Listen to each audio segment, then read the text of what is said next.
Kutaalee jireenyaa namaa saddeettan. Ashamaa akkam nagaa jirtu jechuu hin daganne. Yoobsan arguu YouTube channel like, share, subscribe gochuudhaan hanga xumuraatti na waliin tura. Kutaalee jireenyaa namaa saddeettan. Tokko, amantaa kee spiritual life.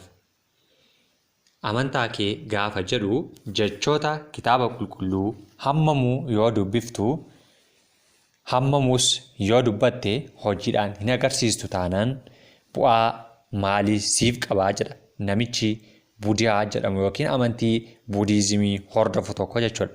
Amantaan wanta nuti hojiidhaan hojjenne yookiin sochiidhaan agarsiisnuu fi qabatamatti agarsiisnu hin ta'u taanaan amantaan nuti ofirratti jireenya keenya keessatti qabnu hiika dhabeessa ta'a jechuudha.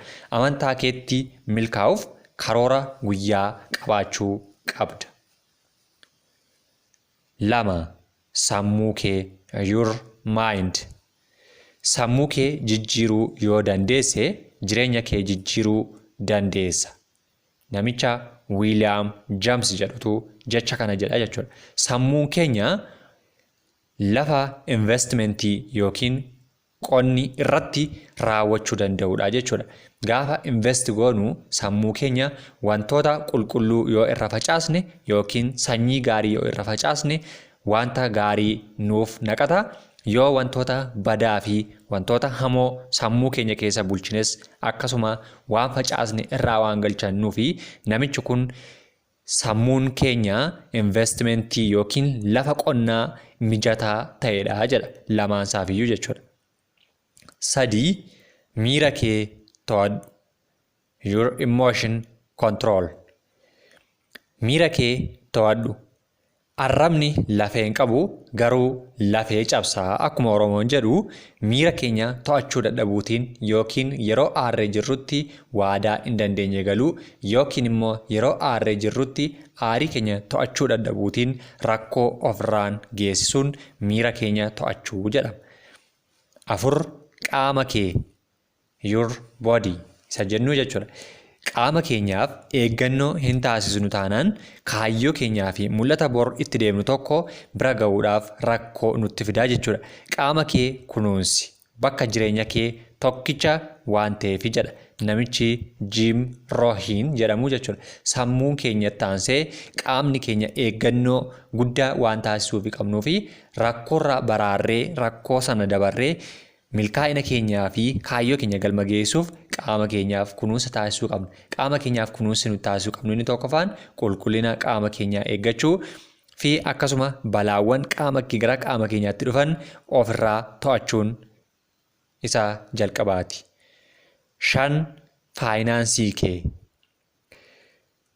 Otoo hin qabaatiin tasumaa maallaqa kee hin baasini jedha Toomaas Jaafarsan. Osoo hin qabaatiin tasuma maallaqa kee hin baasiin jechuun faayinaansiin nuti qabnu tokko baasii fi galii keenya wal madaalee yoo ni deema ta'e wantoota qarshiidhaan bituu dandeenyuu fi gurguruu dandeenyu sana adda baasnee beekuun dirqama keenya faayinaansii keenya to'achuuf nu gargaara. Inni 6ffaan maatii kee. Biyya jireenyaa bareedduu keessatti maatii kee wajjin gammadi jedha Albert Einstein jechuudha. Maatiin keenya jalqabaa fi dhuma keenya waan ta'eef gammachuun nuti argannu biyya lafaa irratti maatii keenyaaf kabajaa fi jaalala yoo qabaanne akkasuma nagaa keessatti yoo qabaanne isa jalqabaaf isa duraati jechuudha. Inni 7ffaan hojii kee vocation. Addunyaa kana irratti hojii kan hojjechuun akka qabnu argachuun rakkoo dhala namaati yookiin isa duraati jedha Toomaas Kaarleey namichi jedhamu. Hojii keef iddoo laachuu fi bakka kennitee xiqqoo yookiin guddaadhattee hojii kee tuffachuu otoo hin taane hojii kee ishee jalqabde irratti kutannoo fi cichoominaan yoo hojjette wanta jijjiiramuu fi gara guddaatti darbuu akka dandeessu Toomaas Jaafarsan yookiin Toomaas Kaarleey namichi jedhamu ni addeessaa jechuudha. 8. Inni xumuraa hariiroo hawaasummaa keeti. Social life isa jennu hariiroo hawaasummaa kee jabeessi inni jedhu mixiin wal qabattee laga ceeti akkuma jedhan sana hawaasummaa malee qofaa kee waan tokko galmaan geessuu hin dandeessu.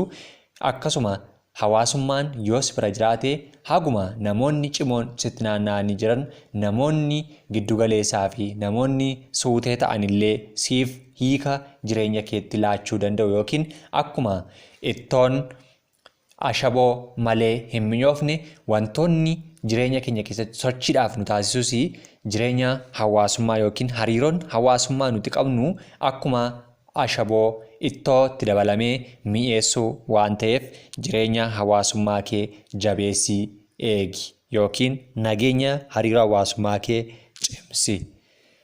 Tokkoffaadhaa kaasnee kutaalee jireenyaa namaa 8 kan jedhu keessatti tokkoffaan amantaa kee, 2 sammuu kee, 3 miira kee, 4 qaama kee, 5 faayinaansii kee, 6 maatii kee, 7 hojii kee, 8 hariiroo hawaasummaa keeti.